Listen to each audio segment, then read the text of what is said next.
Hey y'all. Welcome to another edition of Satin Pillow Talk. I think that's the new name. We're going to settle on Satin Pillow Talk. It's been a minute.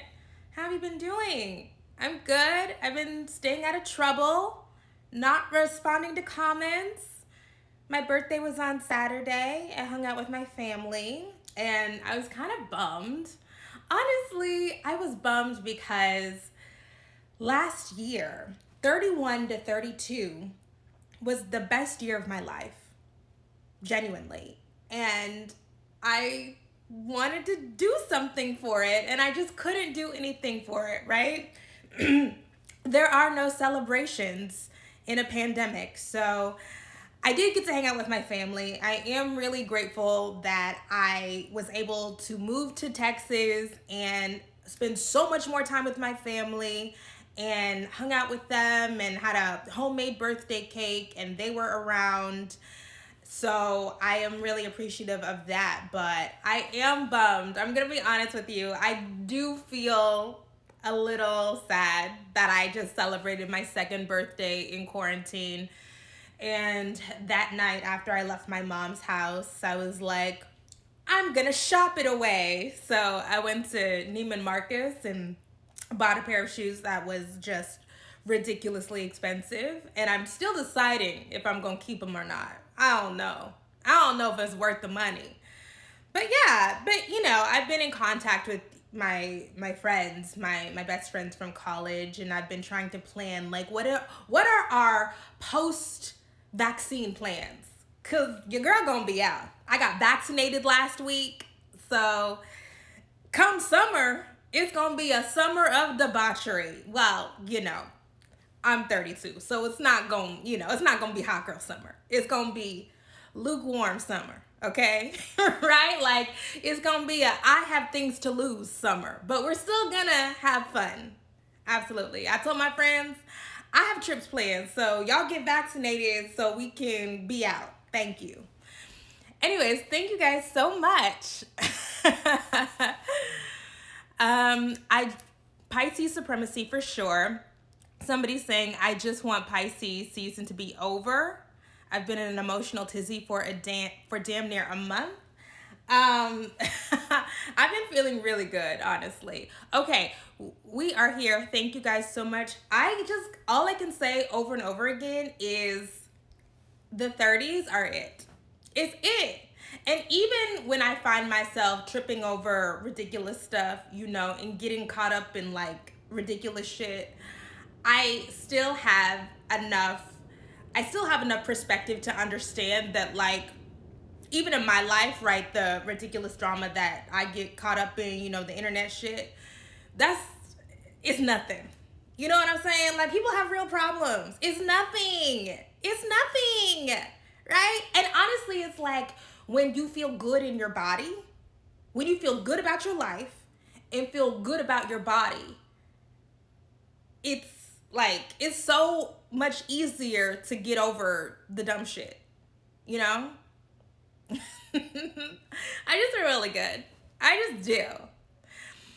Okay, I can't wait to be 30. Okay. All right. Anyways, let's talk about, I forgot what I came out here to talk about. We're going to talk about the Grammys and we're going to talk about Kirk Franklin. Number one, the Grammys. I'm a long time Grammy watcher. I feel like I've been watching the Grammys probably since 2000, 1999. Like, your girl is getting up there. It's been a minute. So I have a lot of investment in this. And I will say that I think that this is one of the better. I think that the pandemic has made award shows better. The pandemic has made creatively, I feel like a lot of these things that were getting old and stale, like the pandemic has forced people to try new things and innovate. And I think that this was like the most entertaining Grammys that I can remember. And I think that's also about how the old Grammy producer who did it for like 30 years, his name is Ken Ehrlich. He retired last year, so now they have a new producer, and I'm pretty sure I saw somebody say that this producer is the same person who does the BET Awards, which I that makes sense to me.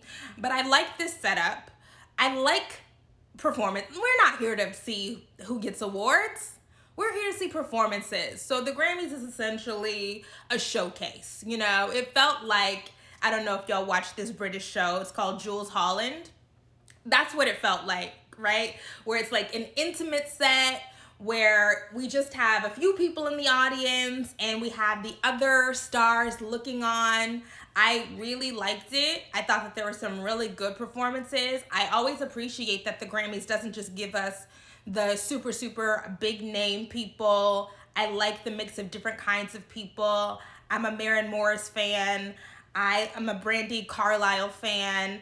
I am just getting into Black Pumas. I might be into them. I did not know, sorry, excuse me. I did not know that Haim was a group. I like them. And I thought that, so my favorite performances. My favorite performances for me were by far Silk Sonic. I've watched that Leave the Door Open performance 3 or 4 times. I sent it to one of my friends and I was like, you're gonna like this. You know what I'm saying? Like, cause I wasn't, he's not really into it. And I was like, you're gonna like this. And it was so freaking good.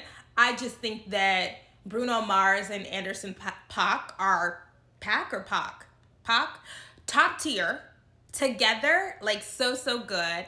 The one thing I really feel bad about is I remember pre-pandemic seeing that Bruno Mars had these little residencies in Las Vegas, and I actually really like Las Vegas. And I went to Vegas to see Janet the year before the pandemic. What year is it? 2019 was the year before the pandemic. And I felt no problem about spending that money and going to see her because I was like, Janet, we don't know how much longer. But Bruno was in Vegas and I was like, well, he's young. He's going to be doing this forever. I don't need to worry about spending the money to go see him. I can see him another time. And now I feel really bad about it because everybody who talks about a Bruno Mars concert says it's one of the best concert experiences that they've ever had. I love concerts, like going to concerts. Anybody who follows me on social media knows. Before the pandemic, live theater and going to concerts, like those were legit my hobbies. Now I have no hobbies. So I hope one day, eventually, Bruno and Anderson go on tour because I'm such, like, that freaking, y'all, okay, watch that performance. The attention to detail, right? Like the choreography was so spot on. The way that they harmonized at the end was so spot on. The minor little like adjustments that they made to this singing the song. I'm such a stan. But also, not only am I a stan of Bruno and Anderson, but I'm also a stan of the era that they're referencing, right? So like that 70s, we're gonna wear matching suits, right, era. Because you know what I appreciate about the 70s? Particularly, I was just had a conversation about this not too long ago. In my mind, black music, the zenith of black music is the 70s. We're funk, we're soul, we're disco, we're matching outfits, we're huge bands, we're choreography, it's precision. It's like, that's my shit. So I love when artists that I already like reference that era because I think that is the era to reference. Okay, somebody says, I didn't expect Doja and Chloe and Halle not to win anything. Doja didn't win anything? That's surprising.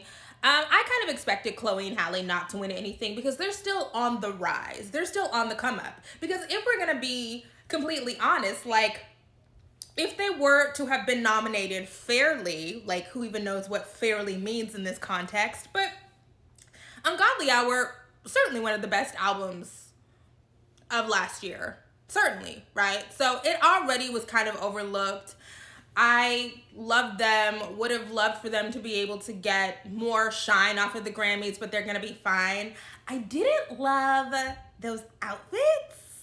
I didn't love, and you know who I also didn't like? I didn't love what Beyonce had on. I don't like, I'm not sure if I'm a big fan of their style. Like, I think that their stylist does amazingly well for performance outfits, because Beyonce and Chloe and Halle work with the same woman.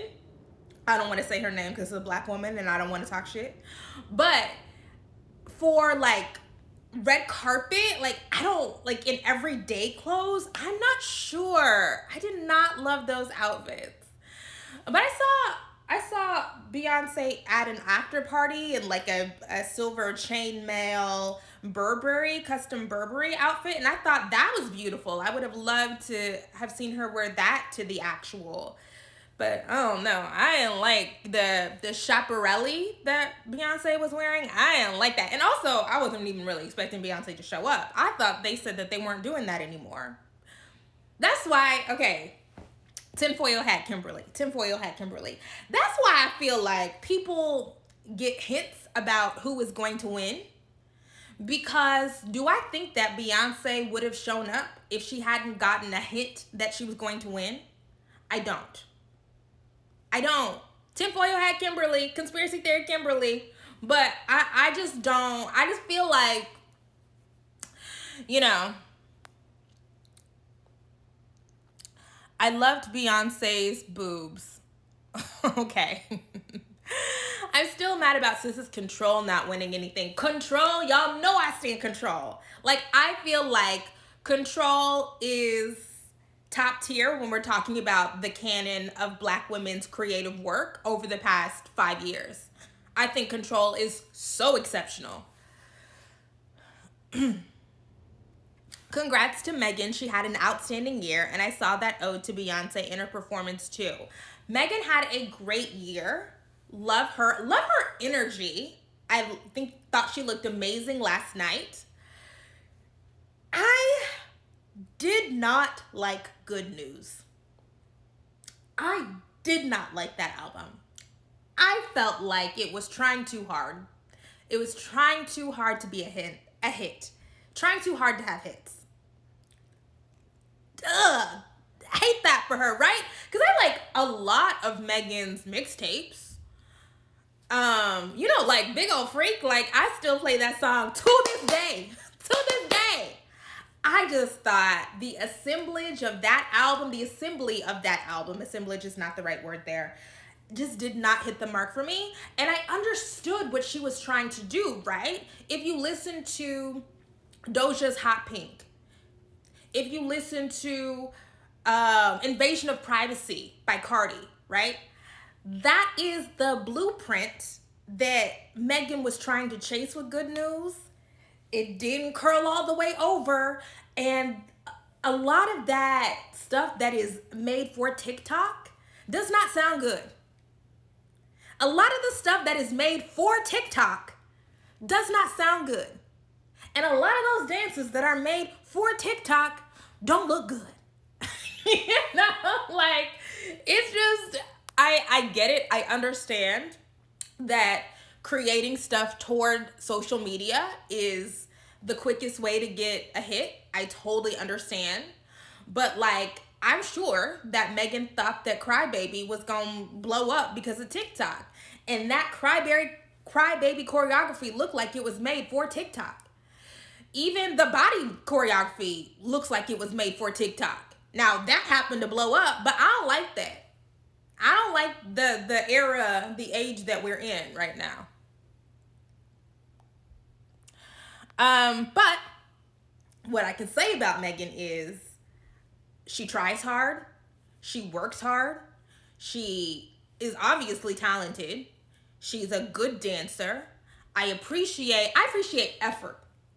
You know what I'm saying? I say all the time, I stand excellence. I appreciate effort. And when you are watching Megan, even do performances for songs that I don't think are great, the choreography is there, mostly. The outfits are there. We're getting sets. We're getting background dancers. We're getting in that In that Grammys performance, we're getting allusions to the Nicholas brothers, right? The, Roaring Twenties and all of that. Like, that takes work. I appreciate that work. And I feel the same about Cardi, right? It's very clear that Cardi was a song written toward TikTok. And that happened to catch on. That weird ass dance for Up that looks actually really ugly. Even though I love Sean Bankhead, right? Like, we love him, think that he's brilliant and a genius. Weirdo TikTok choreography in the Up dance. Weird. But, people liked it. It went viral. And I thought that creatively, nobody is doing it like Cardi. Like I said on Twitter last night that Dua Lipa is an effortful queen. Cardi is also putting in a lot of effort. Things don't necessarily come naturally to her. But what I appreciate is Bodak Yellow is 2 years old, 3 years old. If you listen to Cardi on Bodak Yellow and listen to Cardi on Up, huge improvement. So at least if you're going to take up this space, if you're going to decide that music is what you're going to do, commit to it, right? Like, commit to improving, commit to getting better, commit to giving us extraordinary visuals, commit to giving us performances like what Cardi gave us. Those, like, that LED screen stuff, the kind of choreography, right? The timing, the synchronization of that's hard. That takes a lot of work. It takes a lot of money. I tweeted that Cardi's creative director better be making $1 million a month. Well, $1 million a year, not a month. Because that is extraordinary. Like, that's the best shit that we saw visually all night. And so that is what elevates, I don't know if I like this song, to, okay, I want to watch. Like, I didn't even want to tweet during Cardi's performance because visually it was so compelling. It was so good.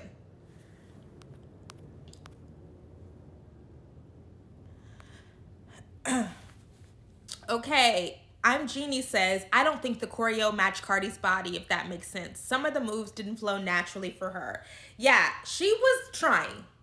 It wasn't smooth, okay? It wasn't smooth. She was definitely trying. But I also will say that also could have been the costume.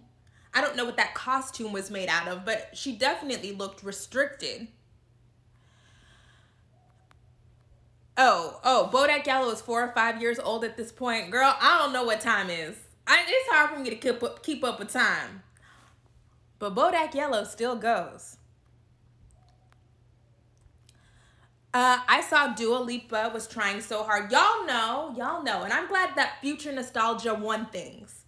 Because Future Nostalgia was my favorite album of last year. First of all, like I said, I just mentioned the 70s is my favorite era. So the way that Future Nostalgia taps into that funk vibe and the disco vibe while updating it, that's Kimberly loves that. I am a sucker for that. I just thought it was exceptionally well put together, perfect sequencing on Future Nostalgia, no skips, so good. Dua is also a great songwriter, a great collaborator. I feel bad for her that she had an album that good, that she had to promote it during the pandemic, but I feel like she didn't have a Chloe and Halle kind of promotion, right? Like, it could have been, but that, she did that concert, and I did pay $10 to watch that little concert, and it was good.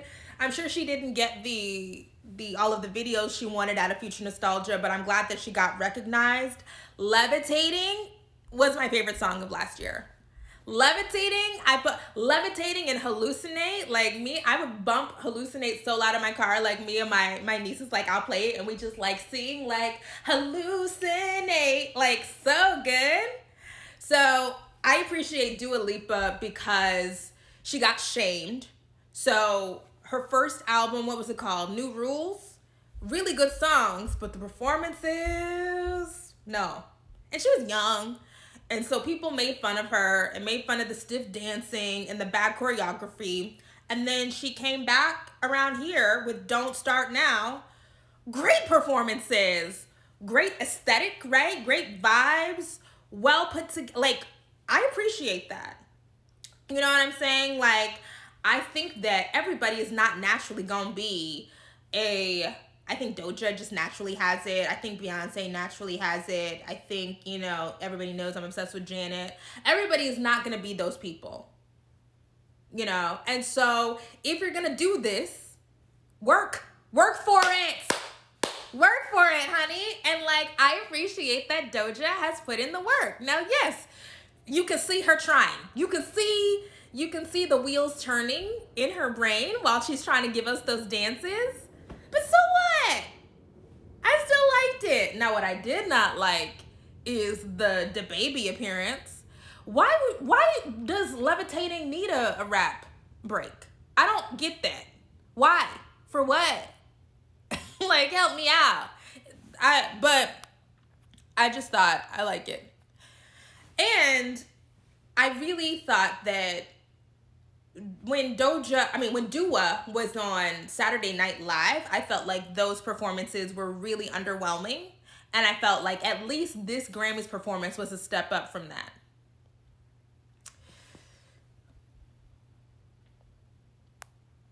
And I thought, I liked Doja. I liked it. She was giving us, Janet feedback, I'm tired to say so. So maybe that's why I can't really be amped up about it. But Doja is just naturally good. She's just naturally really good. All right. Oh, her debut album was called Dua Lipa.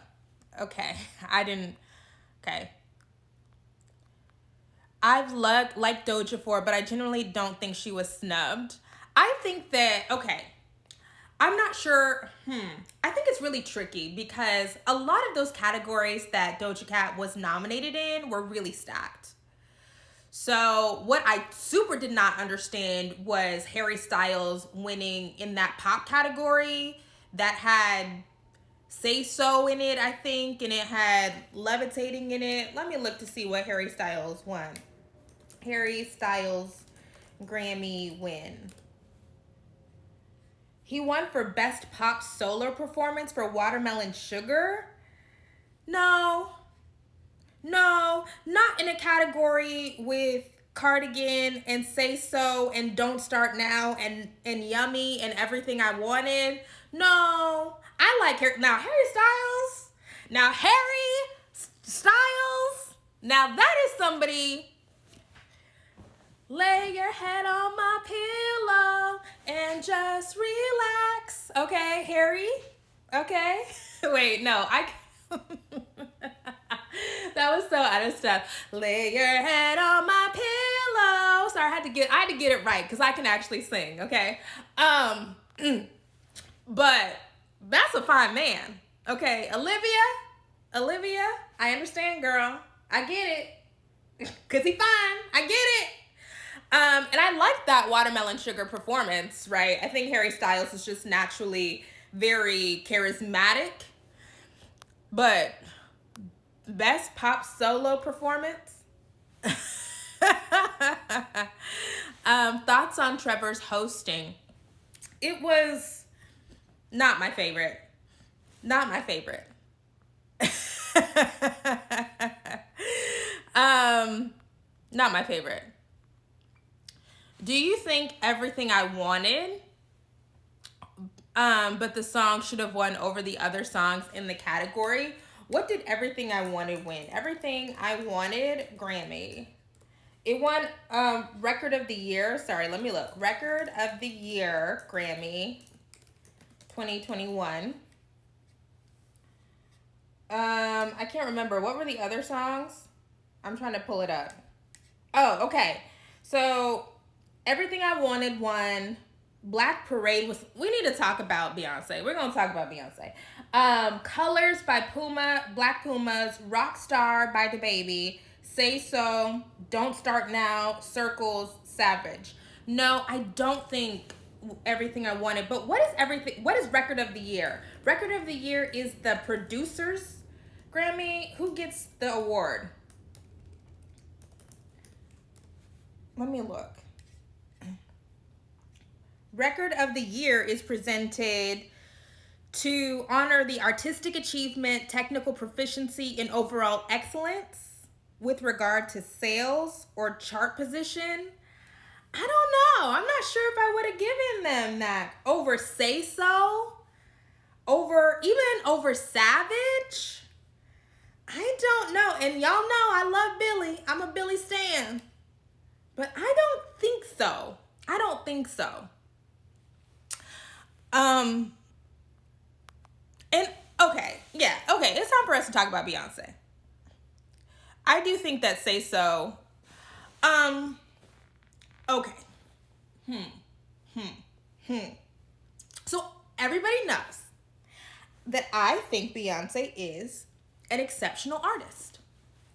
And I think that the quality of the overall projects that she puts out is unparalleled. When we're talking songs plus visuals plus performances, most people are just not fucking with her. But Beyonce's relationship with the Grammys, for me, is really strange because it has felt like the Grammys just give Beyonce stuff just to give it. And then for like the actual real achievements, she doesn't get it. So a song like Black Parade don't need to win no Grammys. It don't. And this is, tinfoil hat, Kimberly coming out again. It makes me feel like somebody said, hey, we're going to give you this for this middling song, for this mediocre song. Please show up. Right? Please show up so that you can be on TV and we can have people watch our telecast. But Black Parade is not it. And so I can acknowledge that I think that if we are going to go back in time and talk about who deserved an Album of the Year Grammy and didn't get it, I am totally fine having the conversation about Beyonce and Lemonade. Totally fine having that conversation.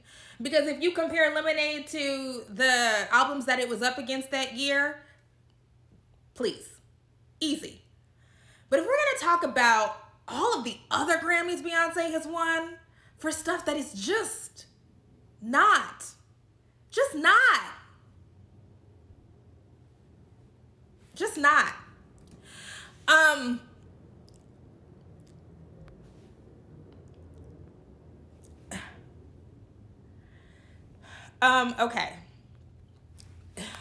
Okay.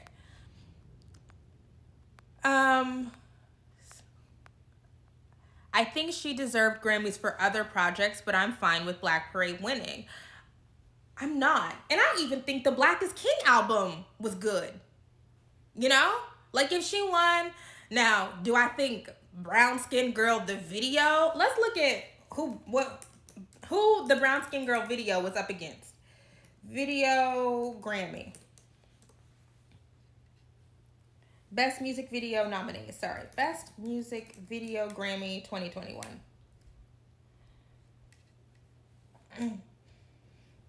Okay. I'm trying to see who was nominated.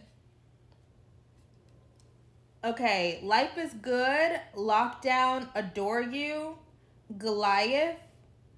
Oh. Well, I don't know if I like any of those. I did like Adore You. Okay. I'm okay. Based on those nominees, the nominees in the Best Music Video category were Life is Good by Future and Drake, Lockdown by Anderson .Paak, Adore You by Harry Styles, which I do think is a good video, and Goliath by Woo Kid. I don't know those people. So, okay. I'm okay with Brown Skin Girl winning and Blue Ivy winning her first Grammy for that. But, I don't even feel like those are the best videos.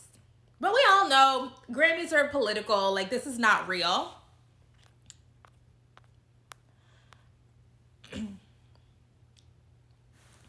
Oh, okay. She lost Best Music Film. Best Music Film, Grammy 2021. Let's see. James Leach wins Best Music Film for Linda Ronstadt, The Sound of My Voice. Okay. No, that's another one of those. So the other nominees were Beastie Boys and Spike Jonze, Beyonce, Freestyle, Love Supreme, and Andrew Freed, Rob Epstein and Jeffrey Friedman, and ZZ Top and Sam Dunn. I don't know any of those people except for Beyonce. But yeah, it's just really interesting, right? Like Beyonce, and this is like a historical issue that a lot of people have with the Grammys, right? Is black artists cannot win against white artists at the Grammys. Black artists can win, a black artist like Beyonce can win stuff that she doesn't necessarily deserve if she's up against a black artist, but black artists don't win against white artists.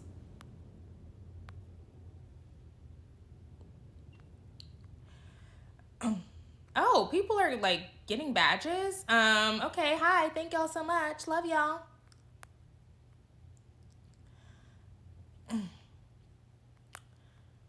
Okay. What else do I have to say? Liked Harry Styles' performance. Megan Thee Stallion. We talked about Dua. We talked about Cardi. Was there anyone else? Oh, that tribute by Silk Sonic, Anderson, and Bruno to Little Richard was so good. It was so good. You guys, like, I'm on that train. I am on that train first class, okay? They were so good. I just think Bruno Mars.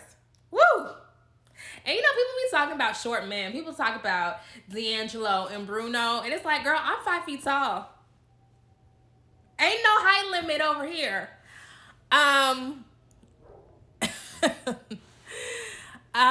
Thoughts on Bruno Mars's relationship to cultural appropriation. Everybody knows I don't really care about cultural appropriation unless we're like literally displacing people and not giving credit. And I feel like Bruno Mars has tried again and again and been really intentional about bringing Black people in, citing sources, naming his collaborators, naming inspirations. Like, that does not bother me at all. And his relationship to Black music seems really genuine. And the music, the final product, is so freaking good. Now, I feel like if you gon' tiptoe into Black culture, don't play with it. Don't play, okay?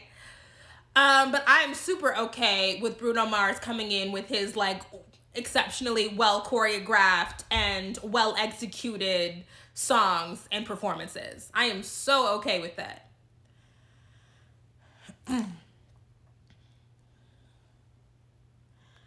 Wait, D'Angelo is short. I mean, if you think 5'6" is short, then he is short.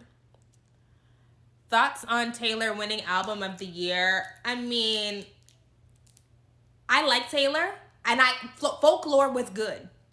It was good. And that's, you know, I am a Taylor defender. When people are like, Beyonce has 0 Album of the Year Grammys and Taylor has 3, I'm like, Taylor deserves those 3. Taylor Swift is so good at what she does. She's good at switching it up when she needs to switch it up.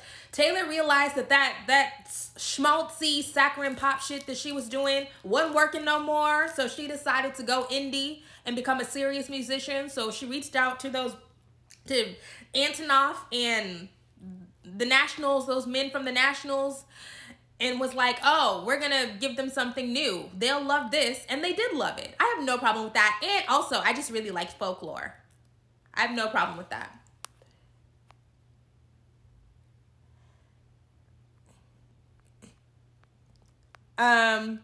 BTS lost and a lot of armies are upset. Dynamite is a bad song. Dynamite is not a good song. I don't know. I will say this over and over again. There are BTS songs that I actually like. That BTS song with Halsey, I don't know her name. I liked. Dynamite is not a good song. It's so boring. It's so formulaic in a bad way. Very, very 2004 Radio Disney. Very, like, ew. Ew.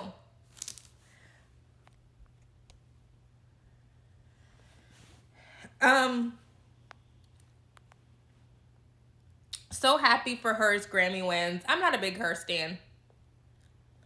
Okay. Oh, what else were we gonna? Was there anything else to talk about with regard to the Grammys?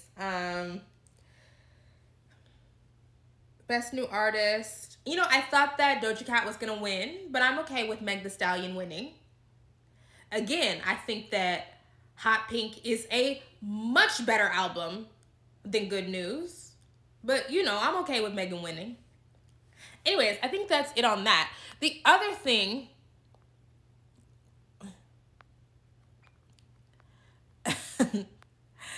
Yeah, it gave me Disney. Okay, let's move on. Thoughts on the BLM performance? Was that Little Baby? I thought it was fine. You know, I feel like people are, I don't know. Twitter people have a very particular politic, and it's like, I think we have to be okay with your politic not being everybody else's politic, right? There are many, many people who feel empowered and who feel inspired by seeing that kind of imagery. You don't like it, and that's fine, right? You find that imagery to be traumatizing. That's totally fine. That's you, right? Like, I don't know. I feel like there's a lot of arrogance and audacity where people were like, how dare you? And it's like, y'all, just turn off the TV. Just change the channel. You don't have to engage with it. So I appreciated the production value of Little Baby's performance. I don't know what song he sings. I don't know the lyrics. Never heard the song before. Okay? But the young man is trying to process his feelings around Black liberation and BLM, and that is the way he has chosen to process them.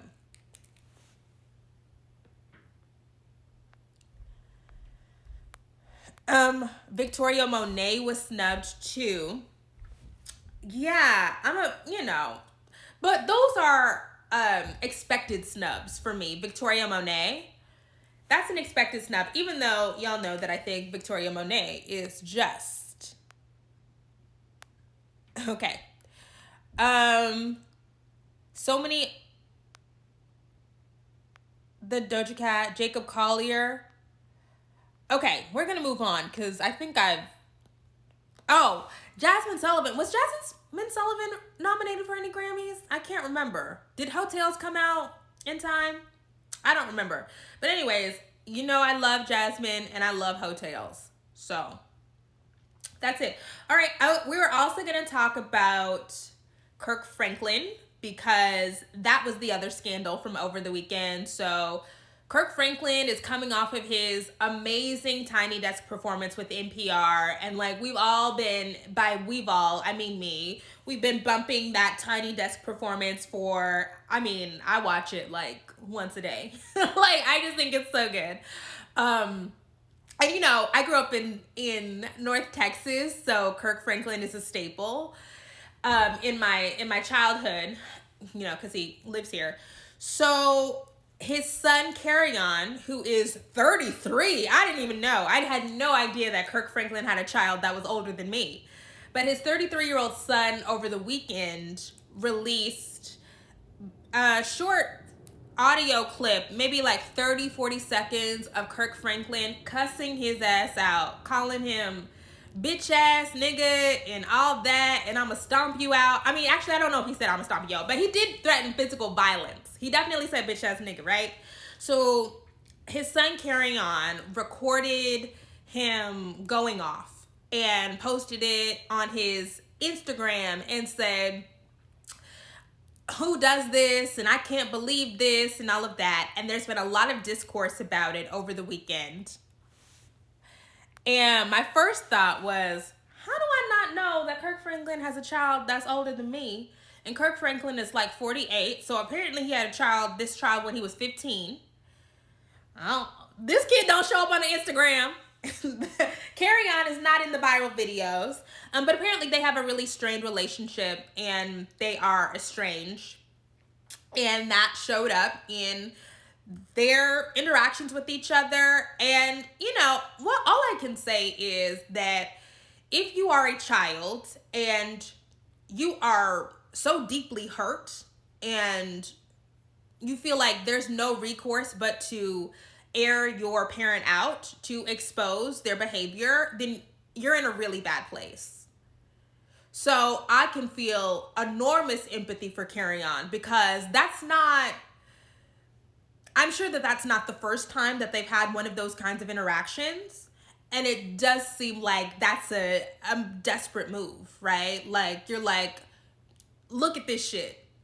And so as an adult child who has recently raised my voice at my parent, not yelled, I don't yell, but I've definitely had some frustrated conversations. And I'm not a cusser and I'm not a yeller and all that. I don't believe in that.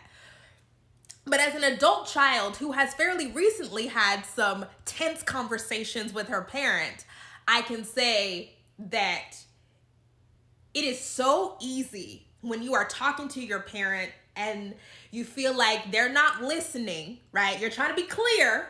You're trying to hold your shit together, be clear, articulate your issues, and you feel like they're not listening. It is so easy to be triggered. Because I feel like in my conversations with my parent, I've been like, I've stepped out of myself, like, oh, I'm 13 again, or oh, I'm 12 again, or oh, I'm 11 again. Like, why are you not listening?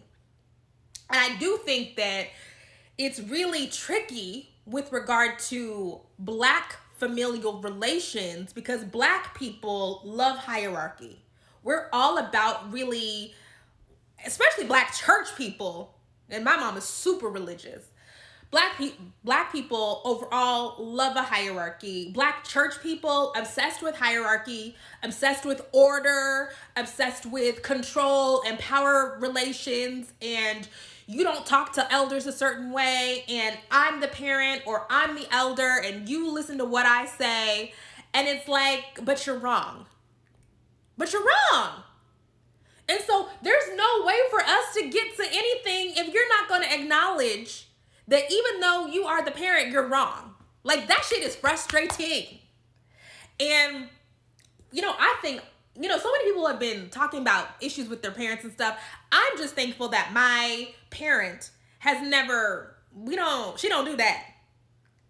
But it's still frustrating when people are holding on to this idea that even in their wrongness, that they can be defiant, right? That it doesn't matter if they're wrong, because you are the parent, you deserve unyielding respect. That's not gonna work for me.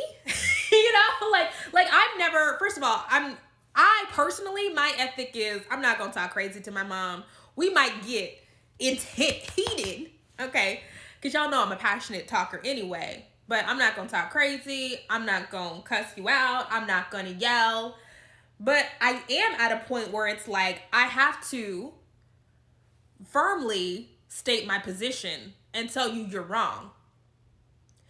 Because the best thing about being an adult, let me just tell y'all, I would never go back to being a teenager. You could not pay me to go back to reliving teenage years where I was living in my mama's house, where I knew those people were wrong, where I would have to listen to adults, listen to my parents, listen to elders, be wrong, be loud and wrong, say stuff that didn't make no sense at all, right? Tell me that what I was doing was wrong and try to control what I was doing. But in my mind, even in my 16-year-old, 15-year-old, 14-year-old mind, I knew that they were wrong. But because of the power dynamics, right? Because children are so disempowered, right? Because we have these dynamics of control in relationships, and there's this idea that children are property, you're mine.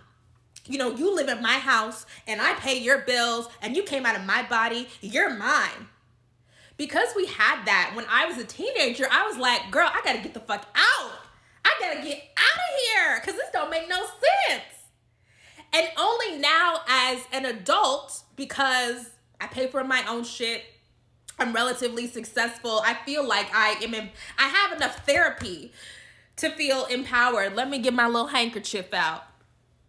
I have enough authority to feel empowered in a different kind of way, can I, in my conversations with my mother, be like, oh, this ain't gonna work. We can't do this. We have to set a new boundary.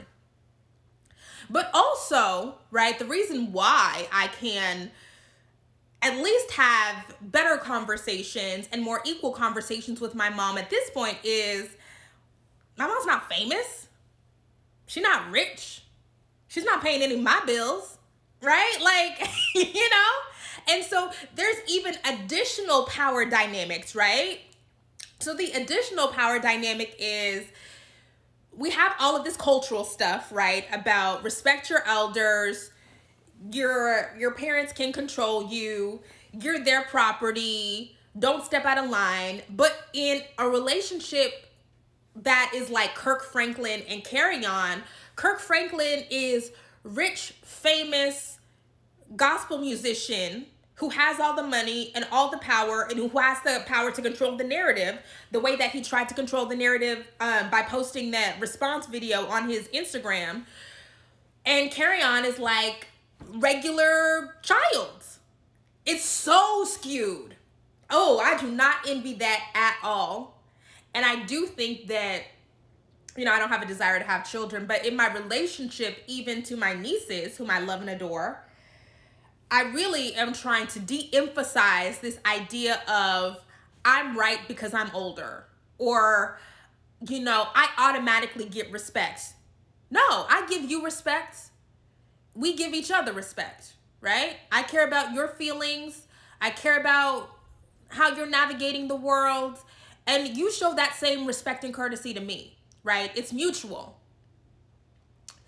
And I just hope that, millennials, I hope that we are doing the work to change some of these familial dynamics and expectations.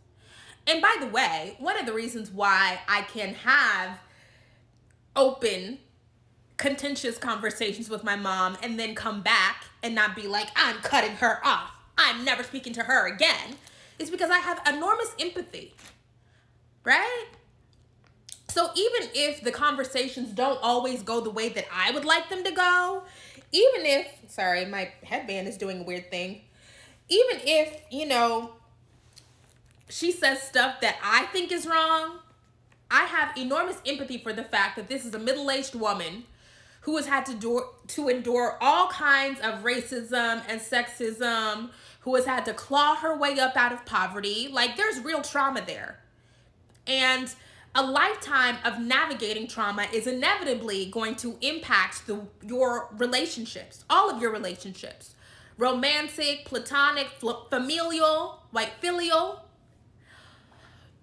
So as somebody who has been thoroughly therapized, right, who's been deep into therapy and counseling, I can lead with empathy there, even when I'm frustrated.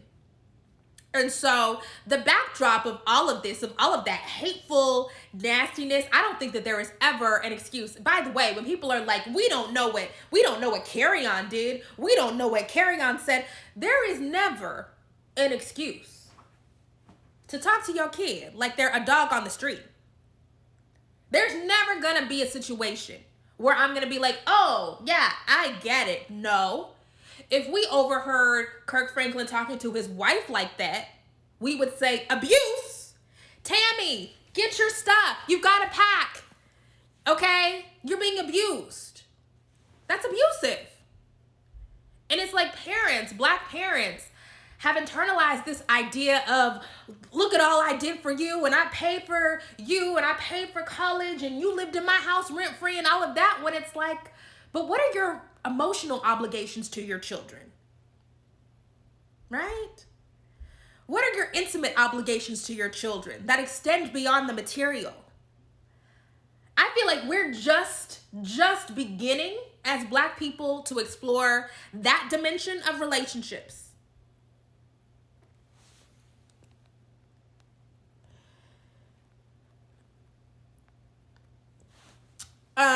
Reading Adult Children of Immature Parents was helpful to learning how to better navigate my relationship with my parent. I have heard people recommend that book. Okay. We need more discussions on authoritative style beyond discipline. Yes.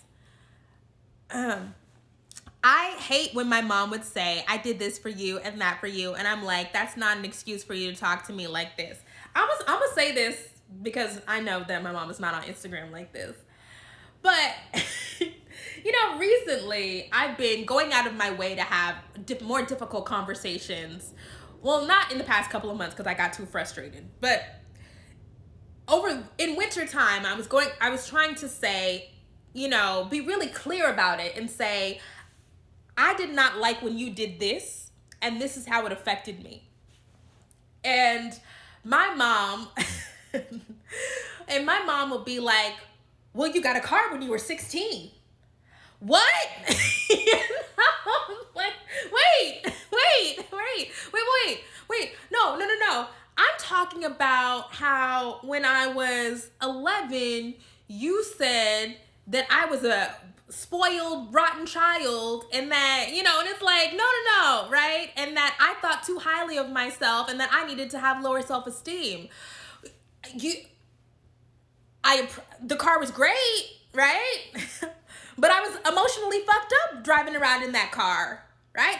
And so I am trying to get to, like, and it's just like, I understand that those conversations are hard to have if you are spending so much time in your life compartmentalizing.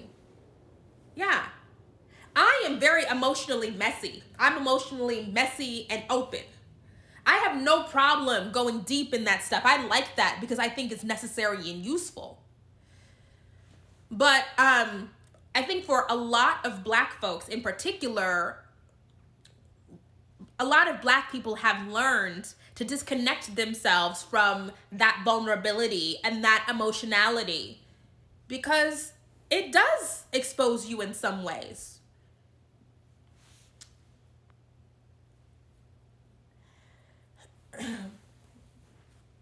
Sorry, we're back. Okay. I hate when I'm not allowed to have excuses for BS, but they are allowed to have one for the BS they put me through. Yeah. Well, I will at least say my mom does apologize. So, a lot of people are not out here apologizing to their children. My mom does apologize. Now, she'll apologize and then follow it up with, I'm sorry, but, and it's like, just, and then, not me going into my shit, but something I don't like is, and this is a thing I feel I've heard, this is not just me, but when I say, this is something that you said or did to me when I was an actual child, and then the parent will say, well, then you did this. I was 12. What are you saying? I was 12. And it's like, no. We're not equal, right? Because every other time when we're having conversations about this dynamic, we reinforce the hierarchy, right? You deserve, as the parent, a certain amount of respect because you made these sacrifices and you have this amount of wisdom. But then when I say, okay, when you were the parent, when I was 13 and you did this, it was really harmful and it still resonates with me today and it still has long-lasting psychological impact. So hopefully we can talk about it. And then you come back and say, well, you did I was a child. We're not going to debate what Kimberly did when she was 13. What I did in between popping pimples, okay? We're not going to do that.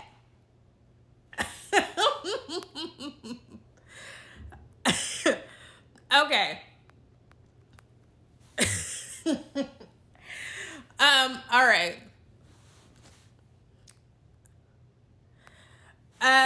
A lot of the issue is adults not having strong emotional intelligence. Yes. And emotional intelligence it's like a muscle, right? That you have to exercise. Like, it's learned. It takes time.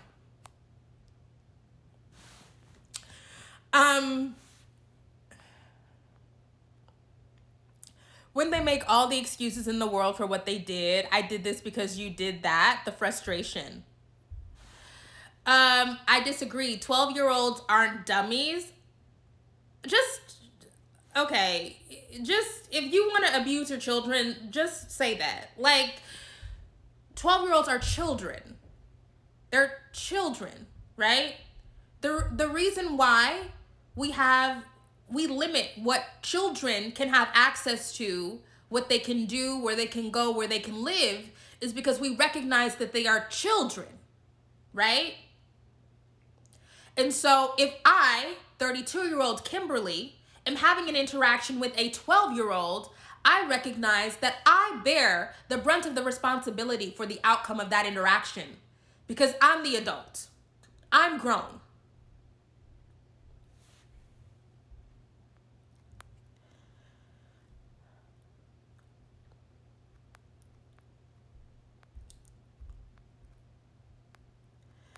Okay.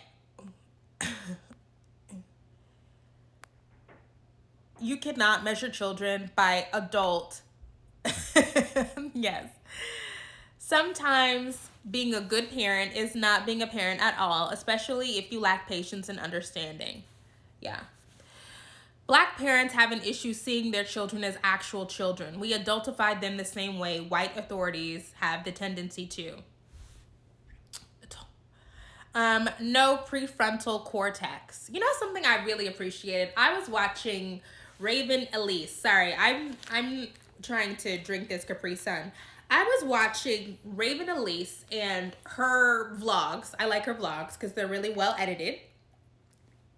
And during or maybe it was right before the blizzard in Texas, her daughter was playing with the cat and let the cat run away. Like, let the cat run out of the door and just run away. And Raven was talking to the camera about what her daughter did. And she was like, I can't believe, and why would Zaya do this? And she loves the cat. Why did she just do it? And then she goes, she's 4. That's the explanation. She's 4. And I'm like, yes, right? Like, I so appreciated the self-awareness there of like, you know, we sit around being like, these kids, and what are they doing? And it's like, they're kids. It don't make no sense. I did all kinds of stuff when I was a child that did not make sense, right? And then when you're a kid and you're doing stuff, you don't even really know why you're doing it, you're confused, you're trying to figure life out, and then you also don't really have a strong background, right? You don't really have a strong familial foundation where you're like, I have these questions. That makes shit so hard. The reason why I would never go back to being a teenager is because it was so hard.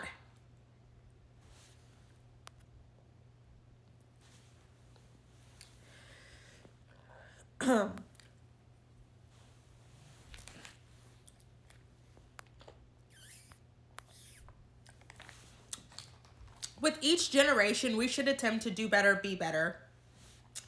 Try and elevate your family by having a higher emotional, intelligent conversation. Yeah. I was never cursed out as a kid. Like, and then when people be tweeting like, your parents never cussed you out. No, that's not normal, you guys. It's not normal. Okay, it's not. I think that parents can set boundaries and parents can be firm. But like this thing where just generally we're talking to people that we love and care for and that we have the most access to, like we hate them, like they have no value, like our words don't matter. That stuff is damaging.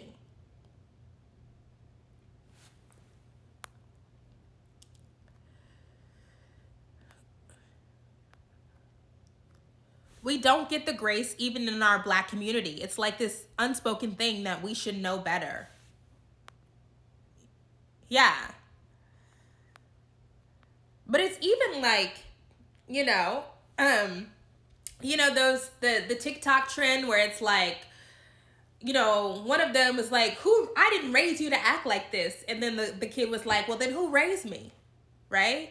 Like, I think one of the reasons why I can still be really open and try again and again with the people in my family is I understand that, like, the stuff that is happening between me and my mother or me and my sister goes back way further than me and my mother and me and my sister, right? It's about my mother and her mother. It's about her mother's mother and her mother, right? And so, because we have these legacies of generational trauma, right? And that gets passed down not just in our behaviors, but even now that I'm getting deep into reading about epigenetics, right? Like that trauma is embedded in our gene code. Is gene code a real thing? Did I just make that up? It's embedded in our genes, right? Understanding that the work that's going to have to be done to undo that stuff is not just going to happen over the course of a conversation, right? Undoing that stuff is going to require more than a couple of phone calls. It's going to require more than a couple of difficult talks at holidays. It's going to be about intentional, sustained effort. And I am okay being the one to initiate that intentional, sustained effort because I want things to be better for my nieces and their children, if they choose to have them, right?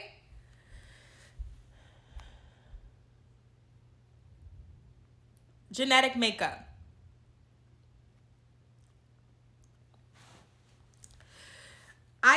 I think also the verbal abuse from parents is why many Black people struggle to effectively communicate in all relationships. Totally. You know, something that I've definitely worked through is if you spend, oh, sorry. Okay, now I'm getting stuffed up again. Okay, I'm back. Okay, something that I've been trying to work through is if you spend your most formative years learning how to deny your emotions, hide your emotions within this understanding that there is no safe space for vulnerability, that there is no safe space for softness in your home, how can you expect to be vulnerable and soft and open in any other relationship? How can you expect to trust that your friends or your romantic partners are going to be there to be a safe place to land when you expose yourself to them if you never had that luxury when you were a child, when your prefrontal cortex was developing? And so that's a lot of work that I've had to go back and do as a grown person to say, oh, I can't trust you with my feelings. Oh, you're not gonna turn around and throw it back at me or make fun of me or say that I'm being dramatic. Oh, okay. Well, we can be in relationship then. That's a lot of work though. It's a lot of work to do on the back end when you're already grown.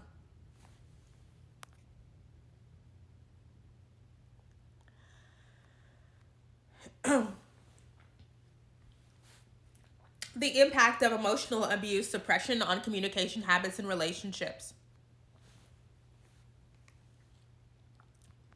Okay. Where I'm at right now, I don't know if I'll ever have the energy to do that work. I was raised in a household where my siblings and I had a voice in our family and our parents listened to what we had to say. I'm thankful for my parents. Totally. I remember being scared to set boundaries and being assertive in my relationship because I was disempowered to do that as a kid. Yeah, totally. When you're already grown, I'm learning how to be soft now at 27. I had to learn to be emotional and learn what that looks like. Totally, yeah. I'm definitely just getting to a point where I can be really comfortable saying exactly how I feel in all of my relationships and being open and being vulnerable and not trying to perform, you know? For the people who get to know me intimately, that's hard. Yeah.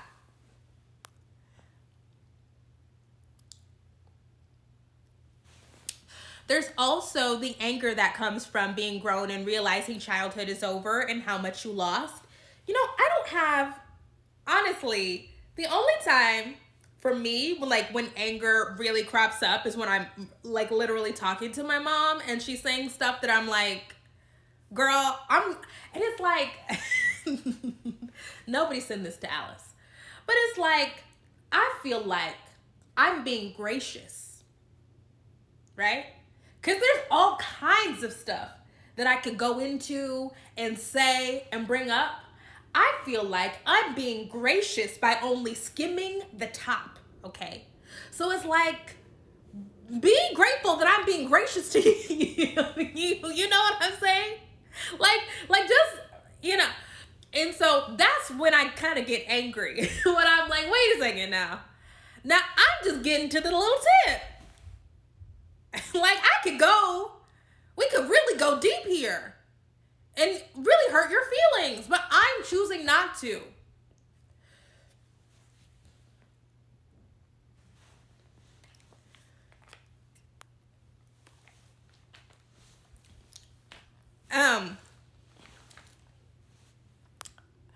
All right. Be honored by my presence that I would even show up to this patient. I'm 34 and still have a hard time expressing myself and setting boundaries. I'm working on it, but it's really hard. That's the other thing. My parents have selective memory. They don't like to remember the shit they did. Yeah, I think it's hard. But you know what? And this is me really being fair. This is me really being fair.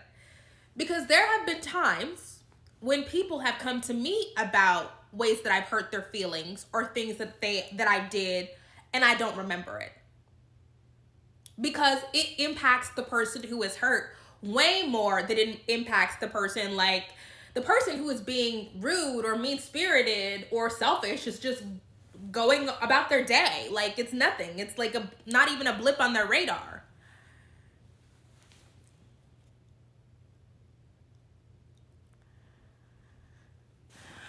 One of the hardest parts of boundaries is not wanting to disrupt your external peace, but your internal peace is still jeopardized. Totally.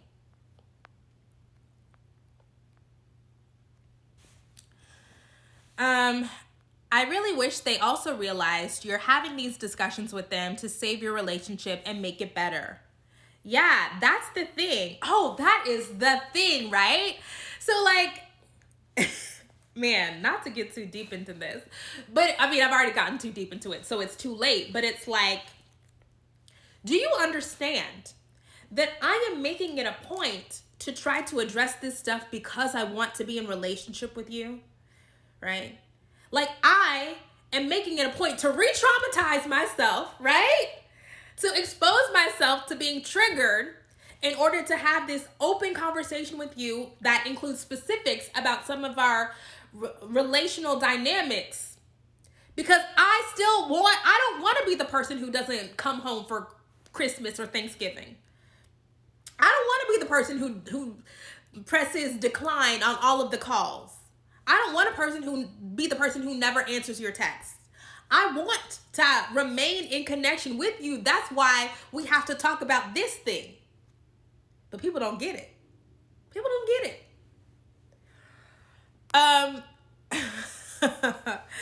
All right, Kirk's son is in his 30s. Yes, I am also in my 30s. So I get it. Okay, I have to go because it's 10:30 and I have things to do and I didn't realize I've been on here for so long. But thank you guys so much for watching. Oh, somebody left a comment. What is this question? Oh, is the son in his 30s? It seems like they never had a father-son relationship. Okay, so to loop this back around to Kirk Franklin, because we got off on my trauma. So I'm sure that it would be enormously hurtful if you are the child of a super famous, visible person like Kirk Franklin. A person like Kirk Franklin who has also made a name off of being a family man, right? Like he shows up on Instagram and in his shows with his family, with his wife all the time. And feeling like you're the black sheep, feeling like you're left out, I'm sure that that is enormously hurtful. And I understand that Kirk had carrying on when he was 15 years old, so he definitely wasn't prepared to be nobody's daddy.